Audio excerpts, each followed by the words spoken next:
Hello and welcome to my dungeon. Today I'm going to be sharing with you some ideas to make your meals high fat, low carb, and moderate in the protein department. So I love to just take a notebook and just start jotting down some ideas. And when you first start eating this way, it can be a little bit overwhelming to know what to eat, especially if you're going to be cooking one time for your whole family. Luckily, I just have a little boy and a husband who don't really mind eating separately, and right now I can usually tweak things so that I don't have to cook 2 full meals, but I'll just make some little adjustments and we are able to manage just fine. So one thing that I use a lot is spaghetti squash. I grew a huge garden of spaghetti squash over the summer, and so I have a lot of spaghetti squash that needs to be eaten up, and so that acts as a really nice base for pasta. Some of the things that I like to put on top of that are marinara sauce, and I think that's about it, actually. Sometimes I'll just do some grass-fed butter and Parmesan cheese and a little bit of salt and kind of turn it into like a buttered noodle sort of thing. But I'll top it with chicken sausage that I get at Trader Joe's. It's a minimally processed chicken sausage, and those are really easy to cook up and put on top with some marinara. I also have a recipe for butternut squash soup, and if there's a recipe that I'm following, you will be able to find it in the description box below, but right now I'm just going to go through these for time's sake. This butternut squash soup has a whole block of cream cheese in it. So if you're eating a lot of carbs, not necessarily something that you would want to eat a lot of as well, because then it would be high carb and high fat, and that's that kind of like cancels out eating the high fat, low carb way. Another thing that we do a lot of is just eggs, especially on busy nights. We'll do some eggs, and then I love to turn my oven on to 425, spray a cookie sheet, thinly cut a sweet potato into wedges, and just put some, like, sometimes I'll just rub them in coconut oil. That usually works the best, and then put some salt, and I'll bake them for about 20 to 25 minutes until they're kind of crispy. And we will have that and some vegetables. I love to cook cherry tomatoes or grape tomatoes in a pan with my eggs until they're kind of soft. They're also really delicious roasted. They get really sweet when you roast those. Chicken salads are really easy to make. I don't eat a lot of chicken. That's not my first protein of choice right now, but you know, I'll eat it occasionally. And a chicken salad either made with yogurt or sour cream or even some mayo, depending on, you know, what you are or aren't eating. Those are really easy to make, and even just some lemon juice and the protein and the fat, or you can throw some curry powder in, and that makes it very delicious. It kind of makes it like a sweet classic chicken salad. And then you can add some fruit, like some grapes. This weekend we're having a Sonoma chicken salad that does have some green grapes, and it will be delicious. Salads are kind of a given. They're very easy to make, high fat, low carb. So lots of vegetables. I will throw in some uncured bacon, some pasture cheese, some blue cheese crumbles. I'll put a hard-boiled egg, lots of vegetables, and then you've got like a delicious Cobb salad. Another thing that we eat a lot of, well, that I eat a lot of, is just 3 to 4 ounces of grass-fed beef. And I have found that if I cook it the day, like right before I'm going to eat it, it's the best.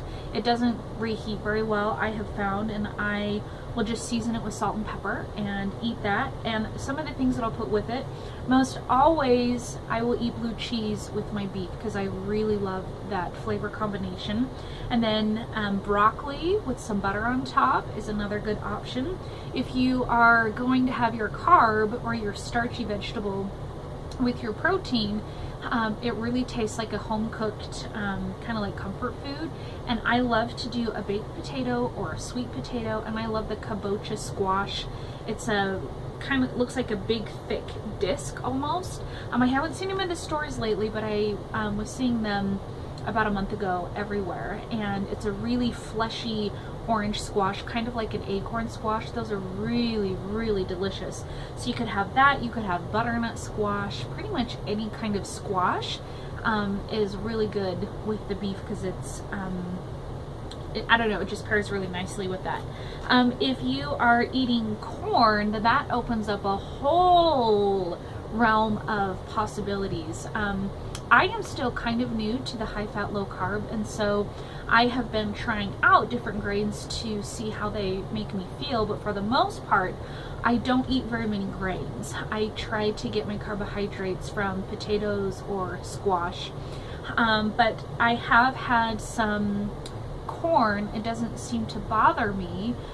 So you can make a tostada. You can take a corn tortilla and some coconut oil and fry it on both sides, and then top it with some ground beef and shredded lettuce and tomatoes, and squeeze some lime juice on top, some cilantro, some sour cream, maybe some cheese, and that makes a very delicious meal. And it kind of tastes a little bit naughty, but it's really not.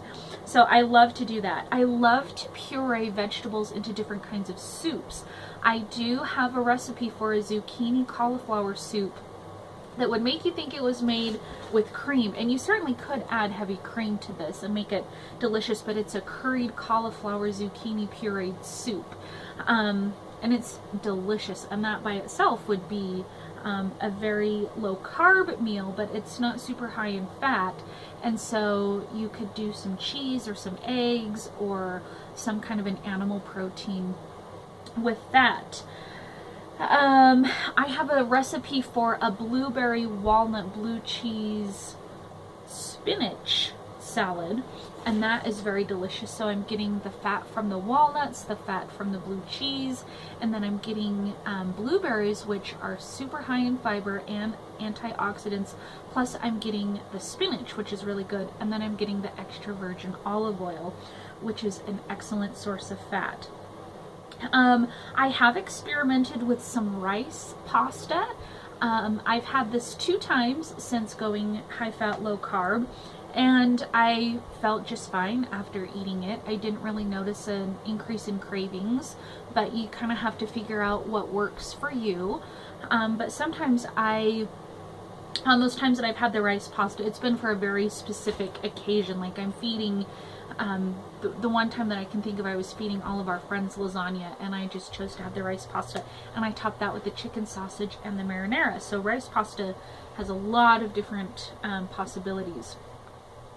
Chilies are another great thing that you can make. You can, do some stewed tomatoes, organic stewed tomatoes with a chili seasoning packet and some ground pork or some ground organic grass-fed beef, and that would make a delicious chili. You can make a white chili with chicken. In fact, that's what we are making for dinner tonight, and it has green chilies and chicken and heavy cream and sour cream and milk, and as long as you don't add beans, then it's like, probably no carbs unless you're getting the carbs from the vegetables, but most chilies have beans, so that's up to you whether or not you choose to add the beans.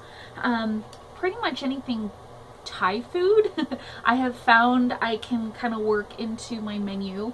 I will buy a can of coconut cream at Trader Joe's, and then I make a peanut sauce with peanut butter and curry paste and fish sauce, and it's delicious. I will try to find that recipe online and put that below. And then some white steamed rice with a lot of vegetables. You can steam peppers and snow peas and onions and mushrooms and water chestnuts, whatever vegetables you like go really good with that. And then you could either add pork or chicken or even beef, like a sliced up steak. That would be delicious as well.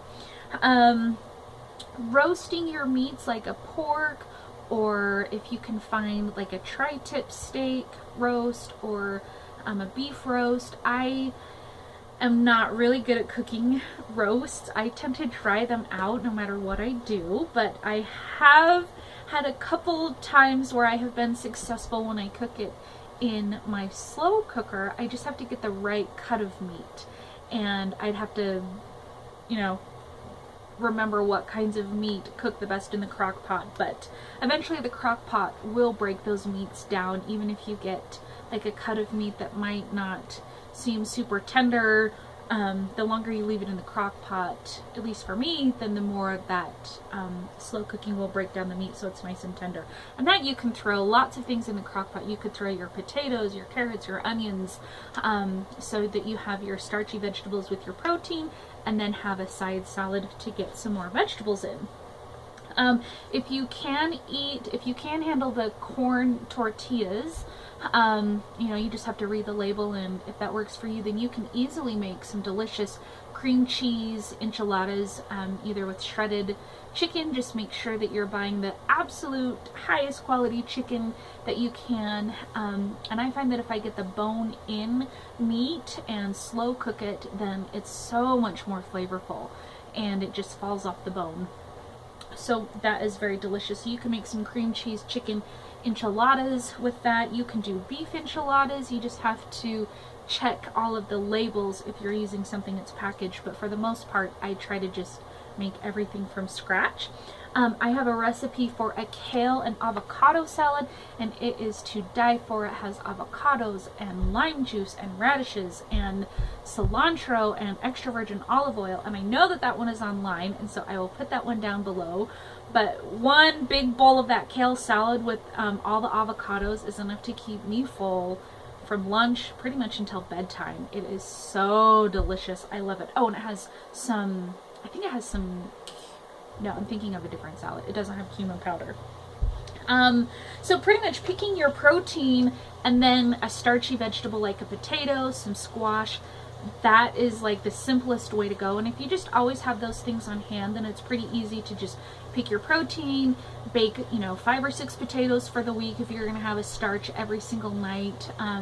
You just kind of have to play with it. And then what I do is I just found this free printable online. I don't know if you can see it, but it has a day of the week and then a grocery list, and I don't necessarily use the shopping list on the side, but I laminated it at Staples and then I went and picked it up. So I write on it with a Sharpie marker, and then you can use fingernail polish remover or rubbing alcohol to get the Sharpie off.